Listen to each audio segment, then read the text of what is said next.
India TV YouTube channel को subscribe करें और बेल आइकन दबाएं। पहले बात अफगानिस्तान की करते हैं, जहां तालिबान ने कब्जा जमा लिया है। अफगानिस्तान में वो हो गया जिसकी किसी ने कल्पना नहीं की थी। अफगानिस्तान पर अब तालिबान का कब्जा हो गया है। तालिबानी आतंकवादियों ने काबुल को कब्जे में ले लिया है और राष्ट्रपति भवन पर अपना झंडा फहरा दिया है। आज संभव है कि तालिबान इस्लामिक अमीरात्स ऑफ अफगानिस्तान का ऐलान कर दे। 20 साल पहले अफगानिस्तान इसी नाम से जाना जाता था, लेकिन 9/11 के बाद अमेरिकी सेना ने अफगानिस्तान में ऑपरेशन शुरू किया और तालिबान का खात्मा हो गया। लेकिन 20 साल बाद अमेरिका के जाते ही तालिबान ने अफगानिस्तान पर फिर से कब्जा कर लिया। महज 10 दिनों में तालिबान के आतंकवादी काबुल तक पहुंच गए। अफगानिस्तान की स्पेशल फोर्स बस देखते ही रह गई। ऐसा माना जा रहा है कि मुल्ला बरादर को अफगानिस्तान का नया प्रमुख बनाया जाएगा। इस समय बरादर दोहा में है। काबुल में कब्जे के बाद बरादर ने संदेश दिया और कहा कि अफगानिस्तान के लोगों की सुरक्षा के लिए वो प्रतिबद्ध है। इसके अलावा तालिबानियों ने यह भी कहा कि वो देश में एक समावेशी सरकार देने की कोशिश कर रहे हैं और वो समावेशी सरकार देने जा भी रहे हैं। काबुल में जब तालिबानी घुसे तब किसी तरह की बड़ी हिंसा नहीं हुई। छिटपुट घटनाओं के अलावा राजधानी में शांति ही रही। इस बीच अफगानिस्तान के राष्ट्रपति अशरफ गनी ने देश छोड़ दिया। इसके अलावा दर्जन भर नेताओं ने पाकिस्तान में शरण ली हुई है। काबुल में तालिबान के कब्जे के बाद ब्रिटेन, अमेरिका, जर्मनी के दूतावास खाली हो रहे हैं। सभी देश अपने अपने नागरिकों को विशेष विमानों के जरिए बाहर निकाल रहे हैं। कल एयर इंडिया का एक विमान 129 भारतीयों को काबुल से दिल्ली लाया।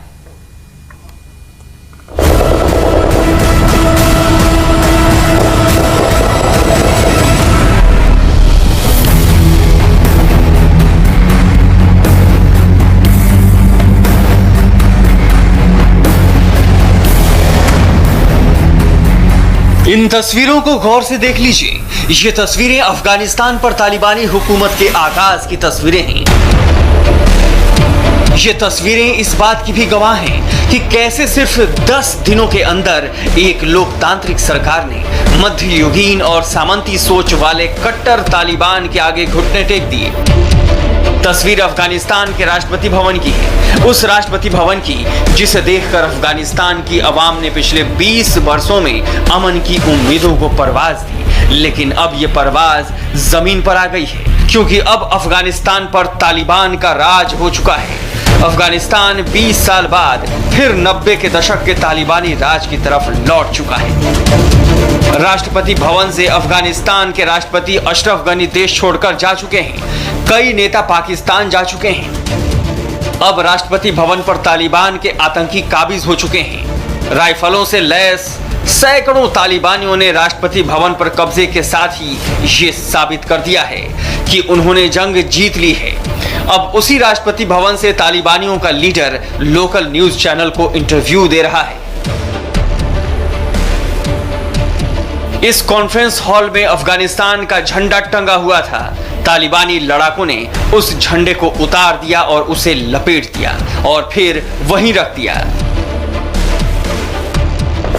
तालिबान के आतंकी कल सुबह काबुल के बॉर्डर पर पहुंच गए थे। तालिबान के बॉर्डर पर पहुंचने के बाद शहर की सुरक्षा के लिए तैनात सिक्योरिटी फोर्सेस के जवान कई आउटपोस्ट छोड़कर भाग गए, जिसके बाद काबुल में अफरा तफरी मच गई। जैसे जैसे दिन बीता, तालिबानियों ने काबुल पर अपनी पकड़ मजबूत कर ली। इसके बाद तालिबान के वार्ताकार काबुल में प्रेसिडेंट के पैलेस तक पहुंच गए, जहां पावर ट्रांसफर को लेकर बातचीत शुरू हुई, जिसके बाद राष्ट्रपति अशरफ गनी देश छोड़कर चले गए। अब करीब करीब तय है कि तालिबान का मुखिया मुल्ला अब्दुल गनी बरादर अफगानिस्तान की कमान संभालेगा। आज तालिबान अफगानिस्तान को इस्लामिक अमीरात ऑफ अफगानिस्तान घोषित कर देंगे।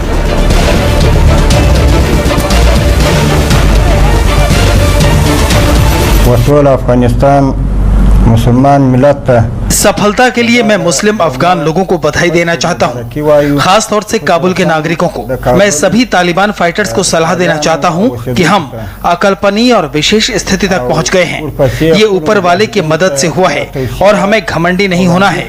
इससे पहले हमें इतनी जिम्मेदारी नहीं मिली थी, आज जितनी मिली है भगवान ने हमारी परीक्षा ली है। दिन ब दिन हम देश की सेवा में शामिल होते जाएंगे और नागरिकों को सुरक्षा और भविष्य के लिए नई उम्मीदें देंगे। नसरत और मदद Cala pak dagasi.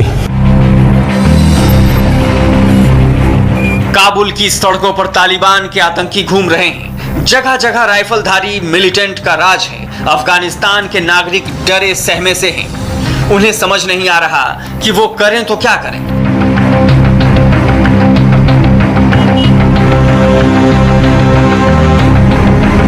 अफगानिस्तान पर तालिबान का कब्जा होते ही ये तस्वीर भी आई। ये बख्तरबंद गाड़ियां अफगान फौजों को अमेरिका ने दी हैं। जैसे ही सत्ता बदली, इन बख्तरबंद गाड़ियों पर स्थानीय लोगों ने हमला करना शुरू कर दिया। पत्थरों, लाठी डंडों से इन गाड़ियों पर हमला किया गया।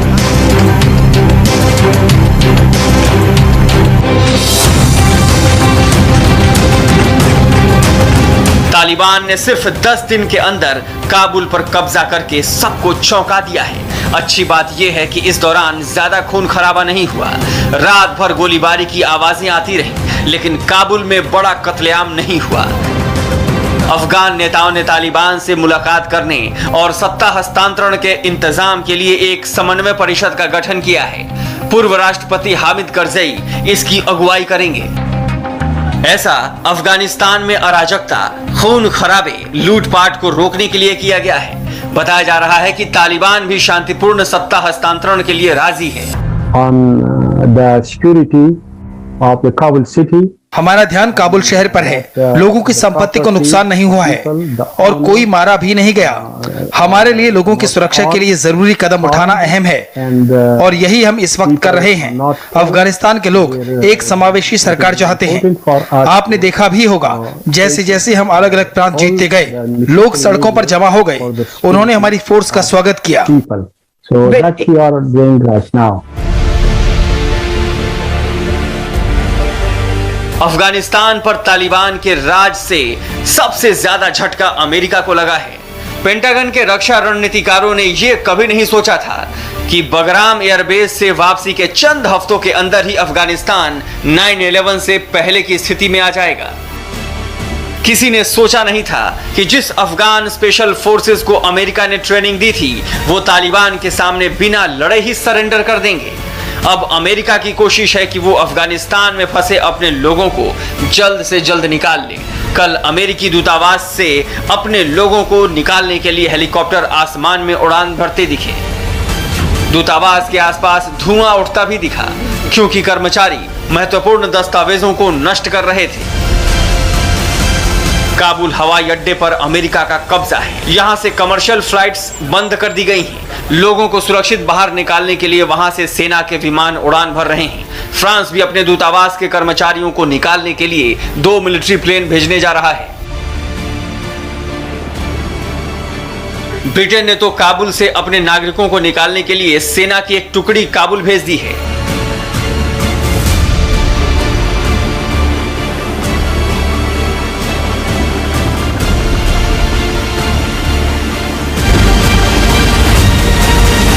डर के माहौल के बीच काबुल में फंसे 129 भारतीयों को एयर इंडिया का एक विमान सुरक्षित वतन वापस ले आया। फ्लाइट रडार के मुताबिक एयरबस A320 फ्लाइट ने 12:43 पर दिल्ली से उड़ान भरी और 2 घंटे बाद 2:45 पर काबुल में लैंडिंग की। इसे काबुल से शाम 4:15 बजे उड़ान भरनी थी, लेकिन ये 5:03 पर उड़ान भर सकी। काबुल की क्या सिचुएशन है, खासतौर पर एयरपोर्ट को लेकर? एयरपोर्ट तो सेफ था। हम तो एयरपोर्ट सुबह से हम शाम तक एयरपोर्ट में थे। हमने जो कॉल किया था हमने फैमिली को, वो भी सेफ था। काबुल अभी से भी, लेकिन रश बहुत ज्यादा था। लेकिन खतरा बहुत ज्यादा है। तालिबान जब आ गया पता नहीं क्या होगा, क्या मुश्किल है। लेकिन अफगान लोग के लिए सारा उर्दू जुबान में क्या बताएगा, फरार फरार। हिंदुस्तानियों के लिए सुरक्षित है? हिंदुस्तान के लिए कोई प्रॉब्लम नहीं है। आज तक जो मैंने देखा काबुल में, इट वॉज ऑल नॉर्मली था। It was not too problematic. Provinces में कुछ जगह पे ग्रजेस जो थे उनके तो किलिंग्स हुए हैं, बाकी सब तो ठीक ही है। काबुल पर कब्जे के बाद तालिबान का दावा है कि वो सभी नागरिकों का ख्याल रखेंगे। तालिबान ने लोगों को सलाह दी है कि वो अपने घरों पर ही रहें, बाहर न निकलें और विरोध न करें। तालिबान से सबसे ज्यादा डर महिलाओं को है। तालिबान ने कहा है कि कि पूरे देश में शरिया कानून लागू होगा, महिलाओं को हिजाब पहनना होगा। साथ ही ये भी कहा गया है कि लड़कियों की एजुकेशन जारी रहेगी। हम लड़के या लड़कियों की शिक्षा के खिलाफ नहीं हैं, दोनों को शिक्षा मिलनी चाहिए, लेकिन इस्लामिक शरिया कानूनों को नकारा नहीं जा सकता। हर उम्र की महिलाएं हिजाब पहनकर शिक्षा लें, इसमें किसी को हर्ज नहीं है। अगर शरिया कानूनों को न तोड़ा जाए तो लड़के और लड़कियां दोनों स्कूल जा सकते हैं। 90 के दशक के बर्बर तालिबानी युग से अफगानिस्तान को बड़ी मुश्किल से निकाल कर लाया गया था, लेकिन 20 साल बाद भी वतन को संभाल कर नहीं रखा जा सका। अफगानिस्तान पर अब संकट के बादल हैं।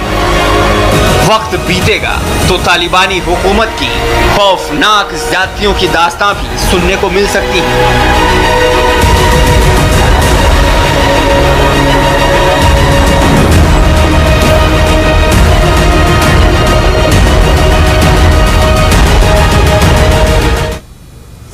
अफगानिस्तान के पूर्व सांसद ने बताया कि कैसे काबुल में हालात बिगड़ते चले गए और उन्हें आनन फानन में दिल्ली लौटना पड़ा। काबुल से दिल्ली लौटे अफगानिस्तान के सांसद से बात की हमारे संवाददाता कुमार सोनू ने। हमारे साथ पूर्व सांसद हैं अफगानिस्तान से। सर, क्या नाम है आपका पूरा? So this is Mr. Zadeh from Afghanistan, the ex-parliament member. किस तरह की सिचुएशन है इस वक्त अफगानिस्तान में, खासतौर पर तालिबान को लेकर? So there was not a bad situation. Since last 4 days there was a bad situation, but today in Kabul, so till 2 o'clock the situation was so bad. But after 2 o'clock, 3 o'clock, there is a new government to be established for next 6 months. The new team which will be today established a new government by these two people. So NSA left the country. Yeah, that's. अच्छा, एक और चीज में कि क्या Pakistan army का या ISI का किस तरह का रोल है इस पूरे उसमें? So maybe you know the best friend of Taliban in the world is yes, that's Pakistan. That's no doubt. Hindustan आप पहुंचे हैं, सेफ लग रहा है आपको यहाँ पर? Yeah, this is my second country. So this is my 100th more time that I am coming here, and this is my second country, and I am feeling very well. One last question, Kabul की situation क्या है, खासतौर पर airport?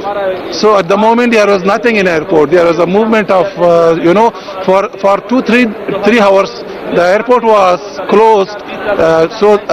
Due to the coming of American forces in Kabul, after 3 hours at 4 o'clock the airport was closed for all the flights come from any country and left the country, like Emirates, like Air India, like PIA Pakistan, like Qatar Airways. All these were flew after 4 o'clock. Till 4 o'clock the airspace was closed by the American. तो ये x member of parliament हैं अफगानिस्तान के, जो situation बता रहे थे कि किस तरह की सिचुएशन है, खासतौर पर पाकिस्तान को लेकर इन्होंने कहा कि प्रॉक्सी वार ये कहा जा सकता है। फिलहाल हिंदुस्तान पहुंचे हैं, हिंदुस्तान पहुंचकर बेहद खुश हैं। अफगानिस्तान के राष्ट्रपति के सलाहकार भी हालात को देखते हुए अपना देश छोड़कर दिल्ली आ गए हैं। उन्होंने बताया कि वो इस उम्मीद से भारत आए हैं कि जल्द ही अपने वतन वापस जा सकें। राष्ट्रपति के सलाहकार से बात की हमारे संवाददाता कुमार सोनू ने। अफगानिस्तान राष्ट्रपति के सीनियर एडवाइजर हैं पब्लिक हेल्थ के, हमारे साथ बात करने के लिए। सर, क्या नाम है आपका पूरा? Doctor Rizwanullah Ahmad Zai, senior adviser to the president in Afghanistan for public health. किस तरह की सिचुएशन है खासतौर पर अफगानिस्तान में जो तालिबान को लेकर अभी तक चली हुई है? तालिबान जब अफगानिस्तान को आया हुआ है तकरीबन कोई 1 महीना हो गया। जो दूसरा प्रोविंस है हेरात, मज़ार शरीफ और दूसरा जो पख्तिया खूस, उसमें घुस गया था, कैप्चर किया था। लेकिन सिचुएशन पहले बहुत तरसनाक था, लोग डर रहा था क्योंकि पहले जो 20 साल पहले तालिबान था उसका वायलेंस बहुत ज्यादा था। तो अभी जो आया हुआ है तो उसका वायलेंस इतना ज्यादा नहीं है, तरस बहुत ज्यादा था। हम भी इसलिए आया है कि 1 हफ्ते के लिए हम सिचुएशन देख लेंगे, इंशाल्लाह उम्मीद है कि हम वापस जाएंगे। इंडियंस के लिए क्या सिचुएशन है इस वक्त अफगानिस्तान में? मेरे ख्याल में इंडिया के लिए सारी दुनिया के जो फॉरेनर है अफगानिस्तान में वो सेफ है, क्योंकि उधर जब हम आ रहे थे अमेरिकन लोग भी हमने देखा, सारा एम्बेसीज एक्टिव था। आज या परसों शायद वो क्लोज हो जाएगा, लेकिन किसी को कुछ सारी एम्बेसी, सारी देशों की एम्बेसी, सारे देश की एम्बेसियाँ वो एक्टिव था आज, क्योंकि हमने वीजा भी लिया है, टिकट भी लिया है, दूसरे लोगों ने वीजा भी लिया था। कल भी इंडिया। एक आखिरी सवाल, काबुल की क्या सिचुएशन है खासतौर पर एयरपोर्ट को लेकर? पर। एयरपोर्ट तो सेफ था, हम तो एयरपोर्ट सुबह से हम शाम तक एयरपोर्ट में थे। हमने जो कॉल किया था हमने फैमिली को, वो भी सेफ था काबुल अभी से भी, लेकिन रश बहुत ज्यादा था। शुक्रिया बात करने के लिए। तो ये जो है पब्लिक हेल्थ सेक्टर के जो है जो प्रेसिडेंट हैं अफगानिस्तान के, उनके एडवाइजर हैं, फिलहाल यहाँ पहुंचे। इनका कहना है कि हफ्ता 10 दिन यहाँ हिंदुस्तान में रुकेंगे, सिचुएशन अगर सही रही तो फिर वापस जाएंगे। फिलहाल तमाम जो एक एक करके लोग जो एयर इंडिया की फ्लाइट से हिंदुस्तान पहुंचे हैं अब एयरपोर्ट से बाहर आ रहे हैं, और फिलहाल जिस तरह की स्थिति है तो उससे घबराकर ये लोग अपना अपना देश छोड़ रहे हैं। कैमरामैन राजा के साथ कुमार सोनू, इंडिया टीवी, दिल्ली। तो काबुल पर कब्जे के बाद तालिबान कभी भी नई सरकार का ऐलान कर सकता है। तालिबान ने पहले ही कह दिया है कि वो किसी अंतरिम या मिलीजुली सरकार में शामिल नहीं होने वाला, यानी कि अब अफगानिस्तान पर कब्जे के बाद सरकार भी संपूर्ण रूप से अपनी चाहत यहां पर तालिबान चाहता है, ये उसकी चाहत है। लेकिन क्या दुनिया ऐसी सरकार को मान्यता देगी, ये या फिर ये जो लोग हैं तालिबानी ये तमाशा देखकर रह जाएंगे? और तमाम ताकतवर देश जिस तरह तालिबान में 10 दिन में पूरा अफगानिस्तान हथियार लिया, वो क्या करेंगे, ये भी एक सवाल है।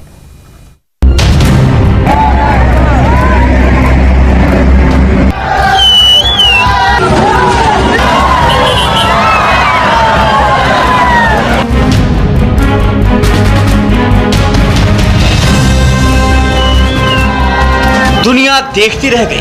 आसमान तक पहुंच वाली अफगानी सेना के आगे तालिबानी खुली गाड़ियों में आए और राजधानी काबुल पर कब्जा जमा लिया।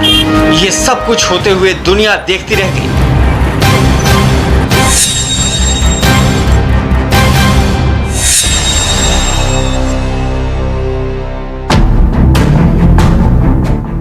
दुनिया देखती रह गई जिस तरह काबुल के हाउस नंबर 1 राष्ट्रपति भवन में तालिबानी फौज दाखिल हुई।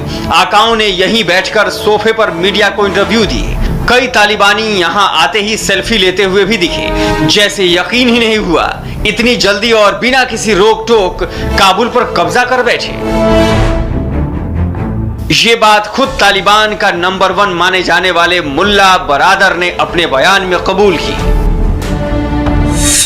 हमें अंदाजा नहीं था कि इतनी मुश्किल लड़ाई में हमें इतनी जल्दी फतह हासिल होगी। अगले कुछ दिनों में हम सब कुछ दुरुस्त कर लेंगे, किसी को जान माल का कोई नुकसान नहीं होगा। मैं इस बेमिसाल जीत के लिए अफगानी मुस्लिम भाइयों का शुक्रिया अदा करना चाहता हूं, खास तौर पर काबुल के नागरिकों का। इसके साथ मैं सभी तालिबानी लड़ाकों से अपील करता हूं कि हम एक ऐसे हालात में पहुंच चुके हैं जो कल तक उम्मीदों से परे थी। ये खुदा की नेमत की वजह से हुआ है, इसका सम्मान करें और शांत रहें। नुकसान तो पूरे अफगानिस्तान का हो गया। 20 साल पहले तालिबानी चंगुल से छुड़ाने के बाद जिस देश में भारत समेत तमाम देशों ने लाखों करोड़ का निवेश किया, अमेरिकी फौज और नाटो ने अफगानी सेना को हाईटेक ट्रेनिंग हथियारों से लैस करने का दावा किया, वो तालिबान के आगे हथियार डालती गई और आतंक के खिलाफ एकजुट होने की बात कहने वाला अमेरिका और मित्र देश चुपचाप देखते रह गए। मेरे ख्याल से अफगानिस्तान से सैनिकों की वापसी का फैसला अमेरिका का था।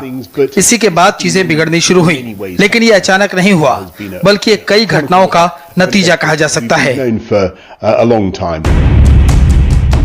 ब्रिटेन की फौज अमेरिका के बाद अफगानिस्तान में सबसे बड़ी थी, लेकिन ब्रिटिश पीएम कह रहे हैं तालिबान पर नो एक्शन का डिसीजन अकेले अमेरिका का था। ब्रिटेन ही नहीं, पूर्व राष्ट्रपति डोनाल्ड ट्रंप भी अफगानिस्तान से सैनिकों की वापसी पर बाइडेन सरकार को आड़े हाथों ले रहे हैं। इस बार बाइडेन का बयान ये है, हम अफगानिस्तान में 1 साल और रह जाते या फिर 5 साल तक हमारी सेना वहां मौजूद होती तो भी इससे फर्क नहीं पड़ने वाला था अगर अफगानिस्तान की सेना खुद ही अपनी सुरक्षा की जिम्मेदारी नहीं लेती। अमेरिका और मित्र देशों की ये मंशा भी साफ साफ दिख रही थी। जिस वक्त तालिबान का तांडव हो रहा था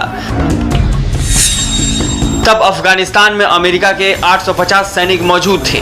3000 की फौज अमेरिका ने अपने लोगों की सुरक्षित वापसी के लिए भेजा। काबुल पर कब्जे से पहले 1000 सैनिकों को और भेजने का ऐलान किया। इसी तरह ब्रिटेन के 600 सैनिक भी काबुल पर कब्जे के दौरान हवाई अड्डे पर उतरे। इस वक्त यहां नाटो के साथ जर्मनी, इटली, क्रोएशिया जैसे मित्र देशों की सेना भी यहां मौजूद थी। लेकिन एक्शन के नाम पर काबुल में अगर कुछ हुआ या हो रहा है तो वो सिर्फ इवैक्यूएशन। कल तक तालिबान के खिलाफ लड़ने वाले देशों और उनकी सेनाओं का पूरा प्लान है अपने दूतावास और बची खुची सेना को सुरक्षित अपने देश वापस ले जाने पर। हम हर तरह के हालात के लिए तैयार हैं, वो चाहे कितने गंभीर क्यों ना हो। हमारा लक्ष्य है ज्यादा से ज्यादा लोगों को अफगानिस्तान से बाहर निकालना, जब तक वहाँ के हालात इसके अनुकूल रहते हैं। जर्मनी की रक्षा मंत्री कह रही हैं, जैसे हालात होंगे हम एक्शन लेंगे। तो काबुल में तो हालात का जो होना था वो हो गया। एक्शन में तालिबान की पूरी फौज है और अगले कुछ घंटों या दिन में अफगानिस्तान को इस्लामिक एमिरेट्स ऑफ अफगानिस्तान घोषित भी कर देंगे। तब क्या एक्शन होगा? ब्रिटेन ने कहा हम तालिबान सरकार को मान्यता नहीं देंगे। यूरोपीय यूनियन ने भी कहा हिंसा से सत्ता हस्तांतरण को समर्थन नहीं देंगे। रूस ने कहा अफगानिस्तान पर सुरक्षा परिषद की बैठक में फैसला किया जाए। काबुल में तालिबान के कब्जे पर सबसे ज्यादा हैरान करने वाला रुख पाकिस्तान और उसका मौजूदा आका चीन का है। इमरान की हुकूमत कहती है हमें बहुत चिंता हो रही है अफगानिस्तान के घटनाक्रम से, लेकिन अभी कोई फैसला नहीं किया गया है आगे क्या करना है। अरब देशों से भी कोई सीधी और साफ प्रतिक्रिया नहीं आई है काबुल घटनाक्रम पर, लिहाजा नजर है अब सुरक्षा परिषद की बैठक पर। संयुक्त राष्ट्र सुरक्षा परिषद की बैठक शाम में होनी है। इस आपात बैठक का अनुरोध एस्टोनिया और नॉर्वे ने किया था। अफगान संकट पर संयुक्त राष्ट्र की ये दूसरी बैठक होगी। पहली बैठक में हिंसा से बाज आने की अपील की गई थी, लेकिन तालिबान ने न तो किसी अपील पर गौर किया और न ही दुनिया के ताकतवर माने जाने वाले देशों का, बल्कि वो इनकी चुप्पियों के बीच अपनी मध्ययुगीन चाल के साथ आगे बढ़ता रहा। और अब जब पूरे अफगानिस्तान पर तालिबान का जबरन कब्जा हो गया है, काबुल में कवायद चल रही है पावर ट्रांसफर की। अफगानिस्तान में बनाई गई अमन बहाली की काउंसिल। पूर्व राष्ट्रपति हामिद करजई होंगे पीस काउंसिल के लीडर। मैं काबुल के अपने प्यारे भाई बहनों से कहना चाहता हूं कि मैं, मेरा पूरा परिवार, मेरी छोटी बच्चियां संकट की इस घड़ी में यहीं रहेंगे आपके साथ। उम्मीद करता हूं हमारे देश के सामने जो समस्या आई है वो शांति पूर्वक हल कर ली जाएगी। मैं अफगान सेना के साथ तालिबानी लड़ाकों से आग्रह करता हूं कि जैसे भी हो लोगों और उनके जानमाल की रक्षा को सबसे पहले प्राथमिकता दी जाए।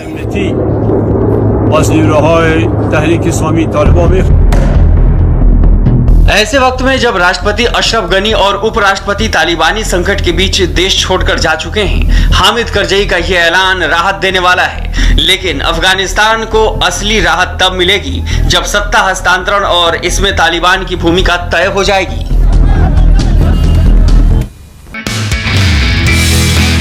नमस्ते, मैं हूं मीनाक्षी जोशी।